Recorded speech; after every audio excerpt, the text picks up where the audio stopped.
साथीहरू आजको न्युज हेर्दाखेरि अलि नेगेटिभमा छ 1% ले बिहानै समथिङ यो पोजिटिभ बिहानै यो पोजिटिभमा थियो होइन। आजको सर्किट भन्दाखेरि 4वटा कम्पनीको लागिसकेका छ, झापा, सागर र श्रीनगरको र स्वस्तिकको। झापाको भन्दाखेरि अहिलेको ट्रेड समरी हेर्दाखेरि 1250 समथिङ सेल भइसकेका छ। यसको डिमान्ड पनि 1 लाखभन्दा बढी नै छ, सो होल्ड गर्नु साथीहरू।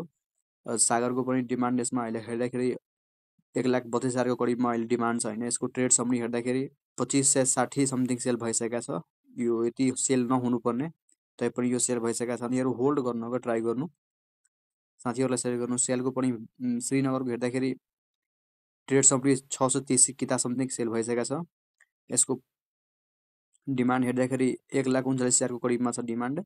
यो पनि डिमान्ड हाई नै छ साथीहरू। सेल यिनीहरूको होल्ड गर्नु, अझै बढ्ने चान्स छ। स्वस्तिकको हेर्दाखेरि स्वस्तिक कम भएछ, स्वस्तिकको हेर्दाखेरि धेरै कम भएछ। ट्रेड समरी 160 युनिट मात्र भएछ। यसको मार्केट वाइजमा डिमान्ड हेर्दाखेरि 54,000 समथिङ अहिले डिमान्ड छ। साथीहरू होल्ड गर्नु, यस्तै होल्ड गरिराख्नु साथीहरू।